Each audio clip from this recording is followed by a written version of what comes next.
I understand that this statement may seem startling, perhaps even unsettling to some of you. You might be thinking, Wayne, what do you mean by assimilation? Surely, this world I see, touch, and experience is real. And to that, I say, yes, it is real, but perhaps not in the way you have always believed it to be. Let us begin by understanding what I mean when I say you are in assimilation. I am not speaking of some technological construct, some computer-generated reality as depicted in your science fiction tales. No, the simulation I speak of is far more profound, far more encompassing. It is the separation, the illusion of limitation, the dream of reality that we agreed to experience. You see, my dear friends, at the deepest level of reality, we are all one. We are individualized expressions of the one divine consciousness, the one God, the one I am. This divine consciousness is infinite, eternal, and all-encompassing. It knows no limitations, no boundaries, no separation. It is pure potential, pure creativity, pure love. Yet, here we find ourselves experiencing a world of seeming separation, of apparent limitations, of perceived duality. We experience ourselves as separate beings, distinct from each other and from the world around us. We perceive time as linear, space as fixed, and our abilities as limited. This, my friends, is the simulation.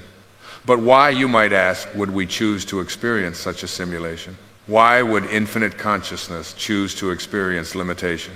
The answer, paradoxically, lies in the nature of infinity itself.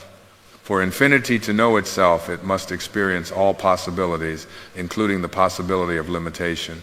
And so, we as individualized expressions of this infinite consciousness have chosen to immerse ourselves in this simulation of separation to experience the thrill of rediscovering our true infinite nature. Now, let us delve deeper into the nature of this simulation. The simulation is not something external to you. It is not a prison in which you are trapped. Rather, it is a creation of consciousness itself, your consciousness. You are not in the simulation. The simulation is in you. It is a dream you are dreaming. Again, you are playing with yourself. The world you see around you, the circumstances of your life, the very body you inhabit, all of these are projections of your consciousness. They are not causes, but effects. They do not define you, they reflect you. They are the outward pictures of your inner assumptions, your beliefs, your state of consciousness. This understanding is crucial, for it is the key to exiting the simulation. You see, you cannot exit the simulation by trying to change the outward pictures. You cannot break free by fighting against the shadows on the wall of Plato's cave. The only way out is in, by changing your consciousness, by awakening to your true nature as the dreamer of the dream. So, how do we begin this process of awakening, of exiting the simulation? The first step is awareness. You must become aware of the simulation, aware of the dreamlike nature of your reality. This awareness begins with observing your thoughts, your beliefs, your assumptions about yourself and the world around you. Start paying attention to your inner dialogue, to the story you tell yourself about who you are and what is possible for you. Notice how these inner conversations shape your experience of reality. Observe how your beliefs and assumptions manifest as the circumstances of your life. This observation must be done without judgment, without trying to change anything at first. Simply observe. Become the witness to your own thoughts, your own beliefs, your own assumptions. As you do this, you will begin to see the patterns, the habitual ways of thinking that have shaped your experience of reality. You will start to notice how your beliefs about limitation, about lack, about unworthiness have manifested as experiences of limitation, lack, and unworthiness in your life. You will begin to see how your fears, your doubts, your anxieties have taken form in the world around you. This awareness is the first crack in the facade of the simulation. It is the beginning of your awakening. For in becoming aware of these patterns, you also become aware of your power to change them. You begin to realize that you are not a victim of circumstances, but the creator of your reality. As this awareness deepens, you will come to a profound realization that you are not the thinker of your thoughts, but the awareness behind the thoughts. You are not the beliefs, the assumptions, the fears, or the doubts. You are the consciousness that observes them. This realization is a crucial step in exiting the simulation. For as long as you identify with your thoughts, with your beliefs, with your assumptions, you remain trapped in the simulation. But when you recognize yourself as the awareness behind these mental constructs, you begin to free yourself from their grip. Now, my dear friends, as we continue on this journey of awakening of seeing the simulation, we come to the next crucial step, the practice of detachment. Detachment in this context does not mean a lack of care or involvement in your life. Rather, it means detaching from your identification with the characters and circumstances of your dream. You see, within the simulation, we tend to identify strongly with our roles, our professions, our relationships, our possessions, our appointments, our problems. We say, I am a doctor, I am a mother, I am poor, I am successful, and so on. But these are not who you are. They are roles you are playing, costumes you are wearing in the grand drama of life. To exit the simulation, you must learn to detach from these identifications. You must realize that you are not the character in the dream, but the dreamer of the dream. You are not the wave at the ocean. You are not the role, but the actor playing the role. This detachment allows you to observe your life experiences from a higher perspective. It enables you to see the dreamlike nature of your reality more clearly. It frees you from the emotional entanglements that keep you bound to the simulation. Practice saying to yourself, I am not this body. I am not these thoughts. I am not these emotions. I am not these circumstances. I am the awareness that observes all these things. Do this regularly, especially when you find yourself caught up in the drama of life. As you practice this detachment, you will find that you can navigate life's challenges with greater ease and grace. You will be less reactive, less easily swayed by the ups and downs of life. You will begin to experience a deep sense of peace and freedom, regardless of external circumstances. Now, my friends, as we delve deeper into the process of exiting the simulation, we come to a powerful technique, the practice of revision. Revision is not merely about changing your memories or rewriting your past. It is about recognizing your power as the author of your life story and consciously choosing to write a new narrative. You see, within the simulation, we often feel bound by our past experiences, our memories, our habitual patterns of thought and behavior. We believe that because something happened in the past, it must continue to influence our present and future. But this is part of the illusion. In truth, there is only the eternal now. The past exists only as memory. Memory is malleable. The future exists only as imagination. All power, all possibility exists in the present moment. And in this moment, you have the power to revise your story. Here's how to practice revision. At the end of each day, review the events of your day in your imagination. If there were any events that were not to your liking, revise them. See them unfolding in a way that pleases you. Feel the satisfaction, the joy, the fulfillment of this revised version of events.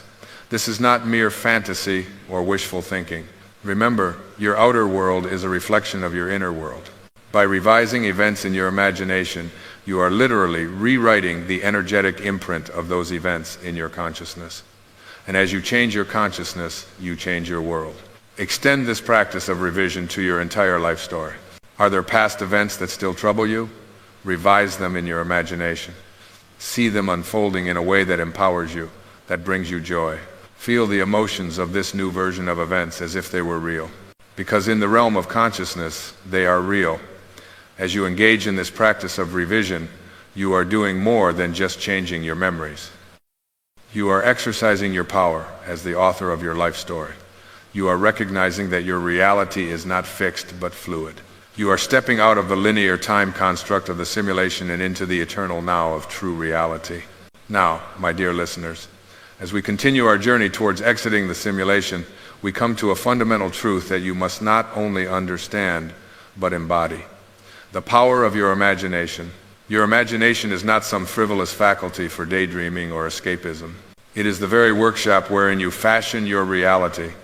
In the simulation, we have been conditioned to believe that imagination is separate from reality. We say things like, it's just your imagination, as if to dismiss its importance. But I tell you now, your imagination is the most real, the most substantial thing in your experience. It is, in fact, the very substance of reality itself. When you imagine, you are not creating images in your mind. You are experiencing reality at its most fundamental level. You are engaging with the pure potential of consciousness, shaping it with your attention and your assumption.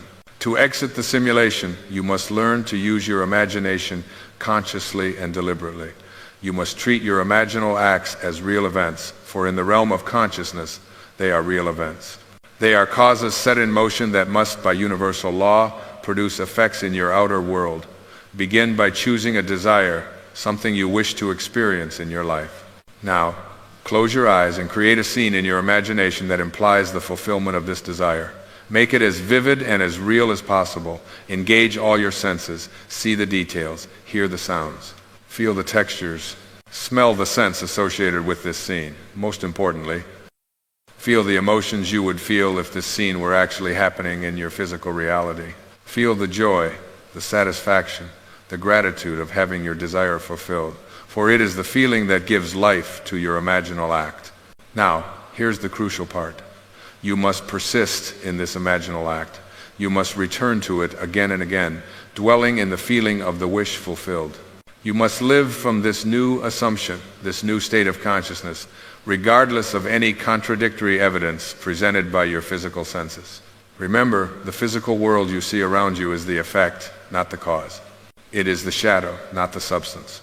By persisting in your imaginal act, by consistently assuming the feeling of your wish fulfilled, you are changing the cause.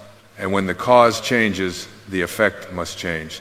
This, my friends, is how you begin to consciously create your reality.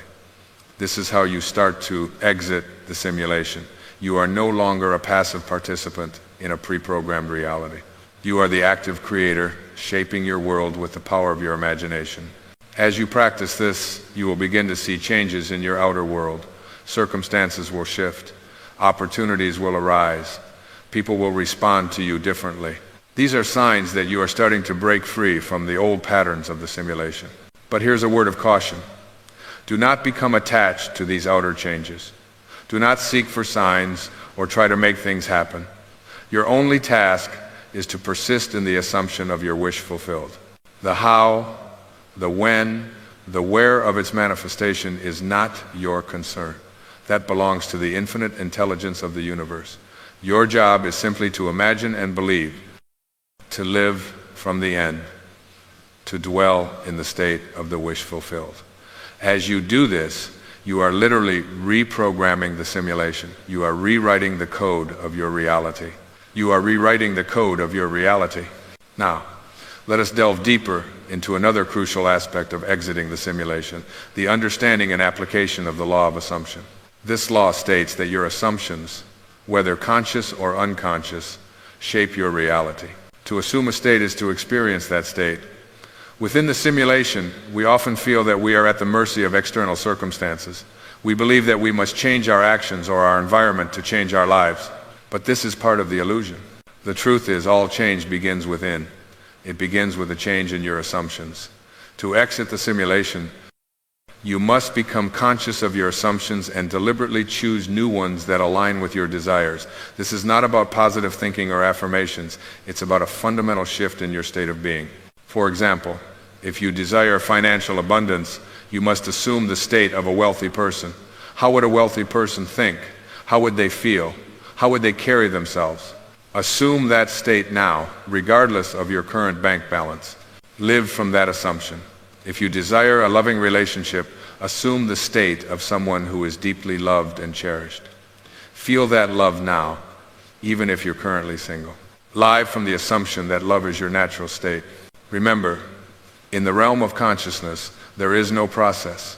There is only immediacy. The moment you assume a state, you are in that state. The outer world may take time to reflect this change, but in consciousness, it is instantaneous.